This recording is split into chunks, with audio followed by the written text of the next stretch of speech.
تیرا کلام رہے گا قائم پہاڑ جب نہ رہے خدایا، تیرے منہ کی ایک بات بھی ٹلے گی نہ چاہے کچھ بھی ہو، تیری مان دیے ہے زندہ سونے سے بھی قیمتی، میرا دل یہ دے گواہی ہے یہ کتاب عظیم، نازل کرے اپنا کلام شکستہ دلوں کو سکون ملے، تاریکی دور ہو میری راہیں روشن کر، دل اپنا کلام کثرت سے اے خدا بدل دے، رہائی دے کثرت سے پھل ملا، کلام رہے گا قائم پہاڑ جب نہ رہے خدایا، تیرے منہ کی ایک بات بھی ٹلے گی نہ چاہے کچھ بھی ہو۔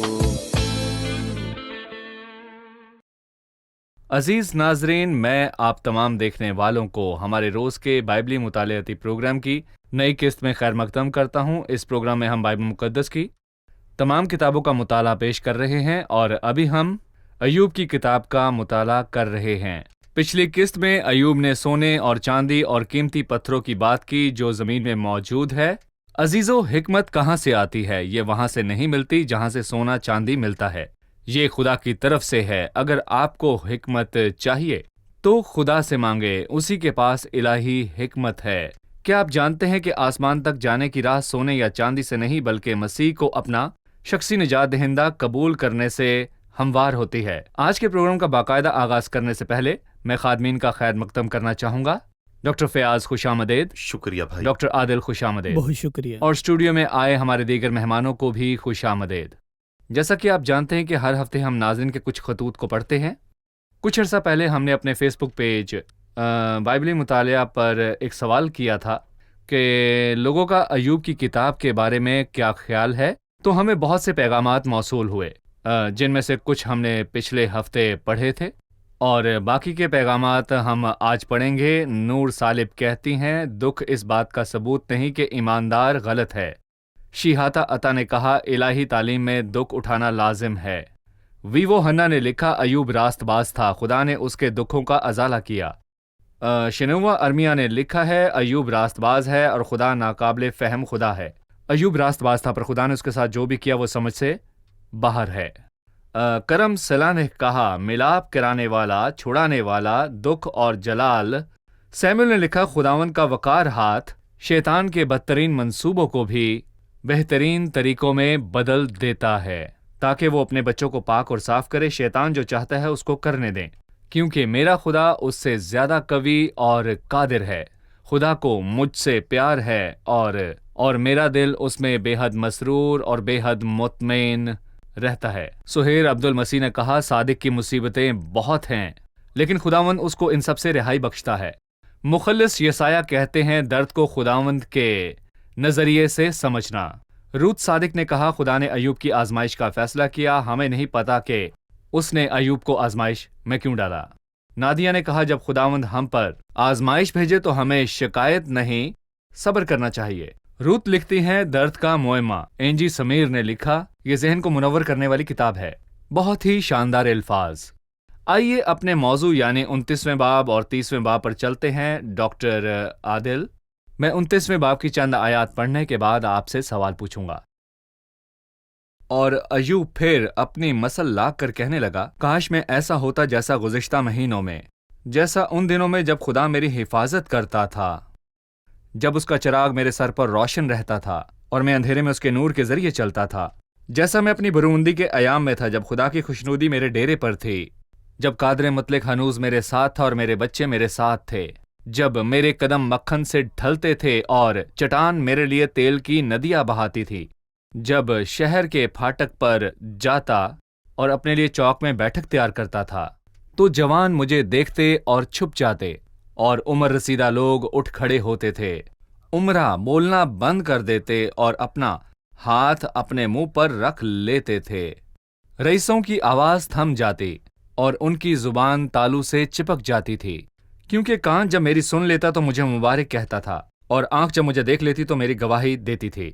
یہاں ایوب نے کس بارے میں بات کی اور کیا بیان کیا؟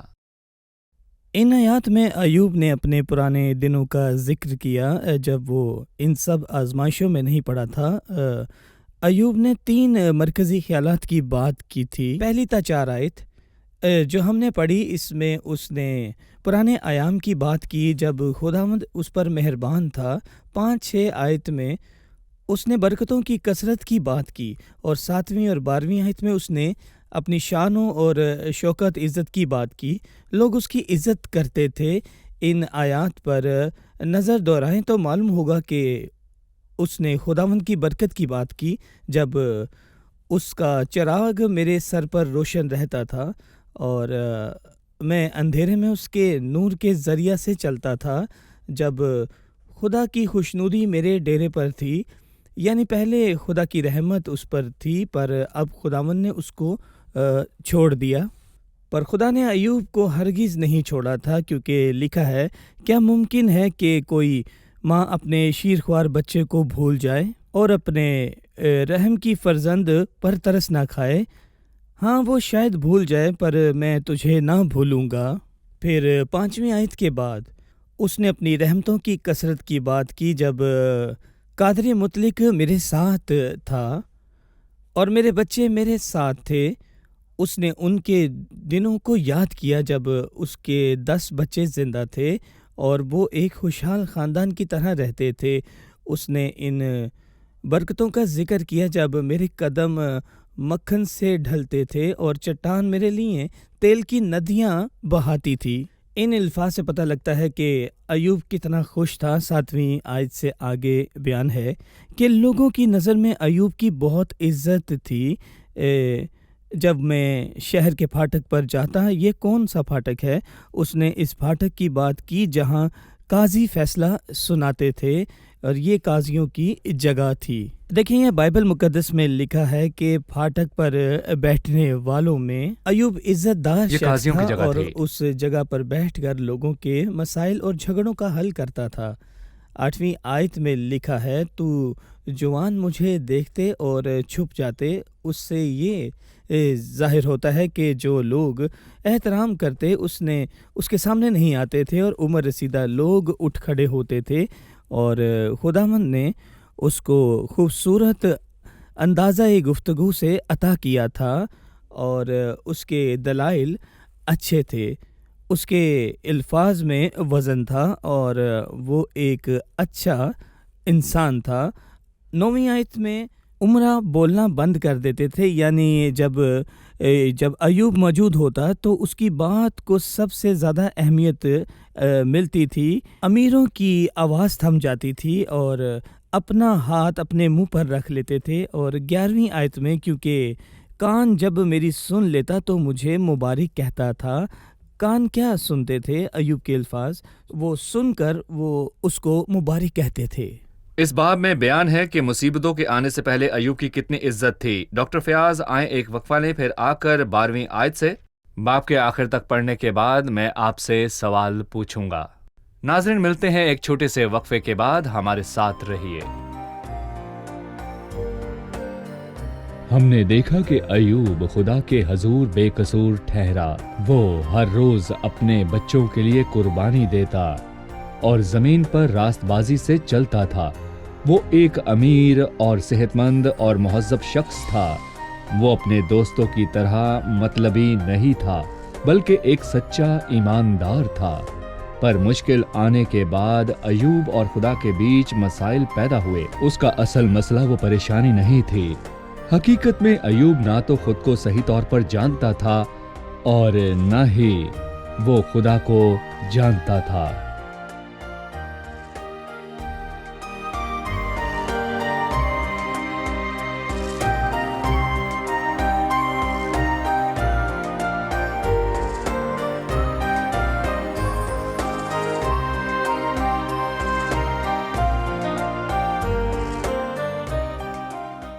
خوشامدید ناظرین، ہم حاضر ہیں، آئیں ایوب کی کتاب کے 29ویں باب کا مطالعہ جاری رکھتے ہیں۔ ڈاکٹر فیاض، پہلی آیت سے 12ویں آیت میں ایوب نے اپنی عزت کا ذکر کیا۔ اس باب کی اگلی آیات میں کس بات کا ذکر موجود ہے؟ دیکھیں، میں کہوں گا کہ اس باب میں ہمیں یہ معلوم ہوا کہ خدا نے ایوب کو ان آزمائشوں سے کیوں گزرنے دیا؟ ایوب کے اندر خود کو صادق مان لینے کی برائی نے جڑ پکڑی، اور ایوب اپنے آپ کو سب سے اچھا مانتا تھا، اور پچھلے تمام ابواب میں اس نے اپنے الفاظ سے یہی ظاہر کیا، اور اس نے کچھ غلط نہیں کیا، اس نے اپنے جسم کے کاموں پر بھروسہ کیا۔ جیسا کہ نئے عہد نامے میں جسم پر بھروسہ کرنے کا ذکر ہے، اگر کسی اور کو جسم پر بھروسہ کرنے کا خیال ہو تو میں اس سے بھی زیادہ بھروسہ کر سکتا ہوں، اور اس باب میں 100 سے زیادہ مرتبہ لفظ میں اور میرا کا استعمال کیا گیا، تو میں کہوں گا کہ اس کے اندر بس یہی خرابی تھی، اور ہم یہ جانتے ہیں کہ خداوند یہ چاہتا تھا کہ وہ خود کو درست کرے۔ 12ویں آیت میں اس نے اپنے کیے کاموں کا ذکر کیا، اور اس نے وہی بولا جو اس نے کیا، اور اس نے کوئی ایسی بات نہیں کہی جو اس نے نہیں کی۔ اس نے جھوٹ نہیں بولا۔ اس میں کیا خرابی ہے؟ کیا اس نے اپنے اعمال پر تکیہ کیا؟ اسے لگا کہ اس کے اعمال اس خدا کے آگے راست باز ٹھہریں گے؟ بلکہ میں کہوں گا کہ ہم تو خدا کی الہی راست بازی کے ذریعے راست باز ٹھہرتے ہیں، اور میں کہوں گا کہ مجھے یہ موضوع بہت ہی پسند ہے۔ لکھا ہے، کیونکہ میں غریب کو جب وہ فریاد کرتا ہے چھوڑتا ہوں، اور یتیم کو بھی جس کا کوئی مددگار نہ تھا۔ ہلاک ہونے والا مجھے دعائیں دیتا ہے، اور میں بیوہ کے دل کو ایسا خوش کرتا ہوں کہ وہ گانے لگتی ہے۔ میں نے صداقت کو پہنا اور اسے ملبوس ہوا، میرا انصاف گویا جبہ یا امامہ ہے، یعنی وہ تیار ہے مہین کوتانی کپڑے سے۔ ایوب کی راست بازی کے کام مراد ہیں، اور وہ اپنے راست کاموں میں ملبوس ہے۔ اور پھر لکھا ہے، میں اندھوں کے لیے آنکھیں تھا اور لنگڑوں کے لیے پاؤں، میں محتاج کا باپ تھا اور میں اجنبی کے معاملے کی بھی تحقیق کرتا تھا، میں ناراست کے جبڑوں کو توڑ ڈالتا اور اس کے دانتوں سے شکار چھین لیتا تھا، اور اس نے اندھوں اور لنگڑوں اور محتاجوں کا خیال رکھا، اور اس نے سب کے ساتھ انصاف کیا، اور لکھا ہے کہ اس نے مظلوم کا حق اسے دیا اور بغیر کہے اس کے کام کیے۔ میں ناراست کے جبڑوں کو توڑ ڈالتا، اور اس سے امید تھی کہ خدا اسے لمبی اور باوقار زندگی بخشے گا، اور اس کی زنگی کے دن ریت کے ذروں کی مانند ہوں گے۔ اور پھر وہ کہتا ہے کہ میری شوکت مجھ میں تازہ ہے، اور اس کی شوکت اور اس کا زور ہر روز تازہ ہوتا ہے، اور لوگ اس کو سننے کے لیے ہمیشہ تیار رہتے تھے اور اس سے مشورہ لینے کے لیے تیار رہتے تھے۔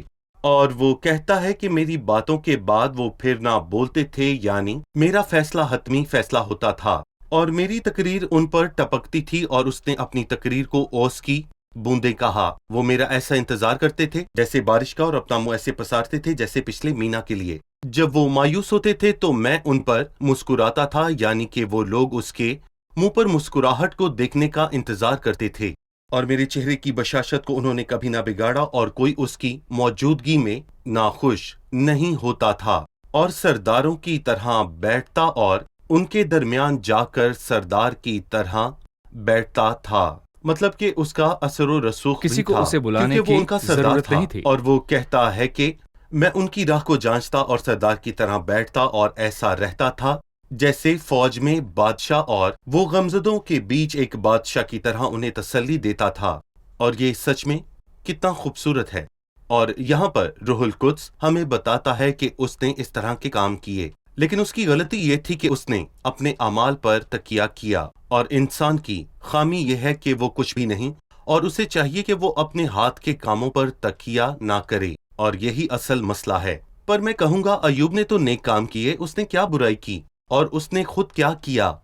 خدا نے اس کو سکھایا، جیسے کہ لکھا ہے کہ مجھ میں یعنی کہ میرے جسم میں کوئی بھی نیکی نہیں، ہم آدم کی نسل سے ہیں اور ہم گناہ میں پیدا ہوئے، ہمیں ضرورت ہے کہ ہم خدا کے فضل کی الہی راست بازی میں پناہ لیں، اور خدا نے یہ سب کچھ اس لیے کیا کہ وہ درست ہو۔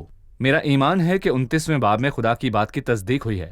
خدا نے شروع میں شیطان کو کہا کہ ایوب راست باز اور کامل ہے، اور خدا سے ڈرتا اور بدی سے دور رہتا ہے۔ یہاں پر ان سب چیزوں میں خدا کے الفاظ پورے ہوئے۔ اگر ایوب کامل اور راست باز تھا اور اس میں اچھی صفات تھی تو خدا نے اس کو دکھ کیوں دیا؟ اس کے بارے میں بعد میں بات کریں گے۔ ابھی مہمانوں سے سوال لیتے ہیں۔ اگر ایوب نے سب صحیح کیا تو خدا نے اس کو ہلکی سی ملامت کیوں نہیں کی؟ اس نے سخت طریقے کا استعمال کیوں کیا؟ ایوب راست باز تھا، اس کو خداوند سے محبت تھی، پھر خداوند نے اس کی صلاح کرنے کے لیے سخت طریقہ استعمال کیوں کیا؟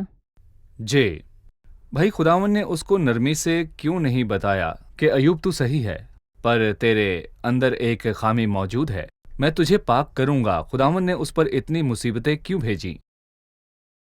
ایسے ایماندار بھی ہیں جن سے وہ نرمی سے پیش آتا۔ مثلاً جب ایلیاں بہت مایوس تھا تو خداوند نے اس سے نرمی سے بات کی۔ وہ ایک بھول مچال کی طرح نہیں بلکہ دھیمی آواز سے سن سکتا تھا، پر ایوب کے لیے خداوند نے ایک ہی طریقہ استعمال کیا تاکہ اس کو عاجز اور خاکسار بنائے۔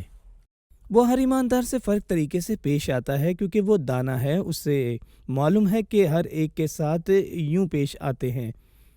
14ویں آیت میں ایوب نے کہا، میں نے صداقت کو پہنا اور اس سے ملبس ہوا، میرا انصاف گویا جبہ او امامہ تھا۔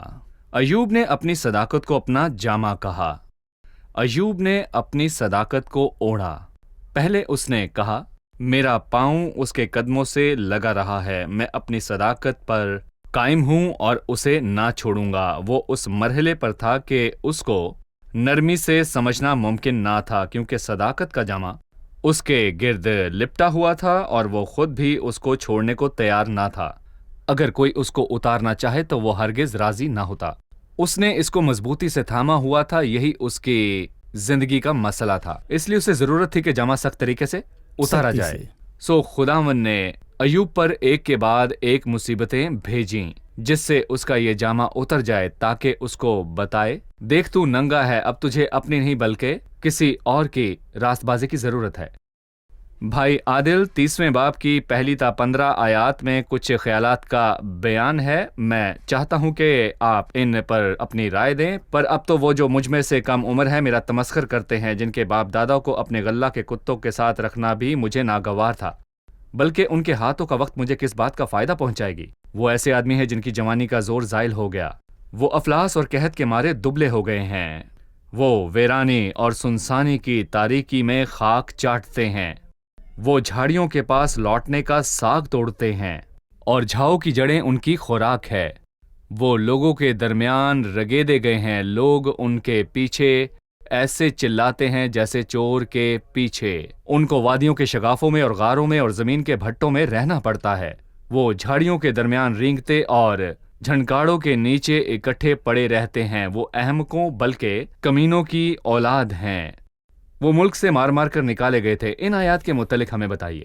ایوب نے موازنہ کیا کہ وہ پہلے کیا تھا اور اب کیا ہے، تو 29ویں باب میں اس نے اپنے گزرے دنوں کو یاد کیا، اور یہاں اس نے کہا پر اب، مطلب جس حال میں وہ اب موجود ہے۔ اس نے سوچا کہ وہ کتنا عزت دار تھا کہ جب وہ گزرتا تھا تو نوجوان احترام سے کھڑے ہوتے تھے، پر اب سب بدل چکا ہے، پر اب تو وہ جو مجھ سے کم عمر ہیں میرا تمسخر بناتے ہیں۔ اس نے یہاں پر سخت الفاظ استعمال کیے، جن کے باپ دادا کو اپنے گلہ کے کتوں کے ساتھ رکھنا بھی مجھے ناگوارا ہے، یعنی میں ان کے باپ دادا کو اپنے گلہ کا نگہبان بھی نہ رکھتا۔ اس نے ان کا ایسا بیان کیا اور ان کے رہنے سہنے اور کھانے پینے کا ذکر سخت الفاظ میں کیا۔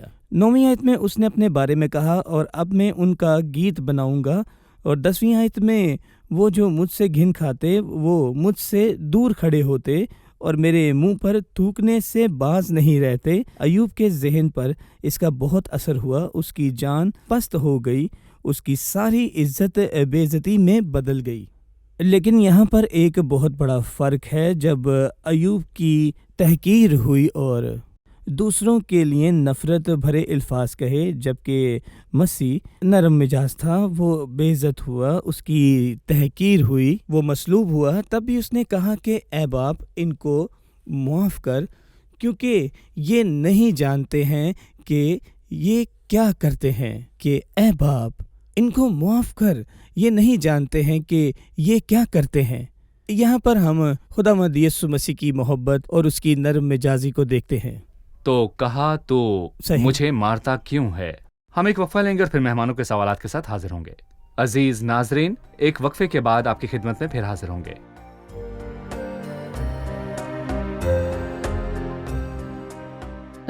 یہ مطالعہ نہایت تفصیل سے ہے اور بہت ہی شاندار ہے۔ اس میں سوال اور جواب سے ہمیں یہ سب ذہن نشین کرنے میں مدد ملتی ہے۔ یہ باقی مطالعات سے بہت اچھا ہے جو صرف ایک لمبی بحث ہوتے جاتے ہیں۔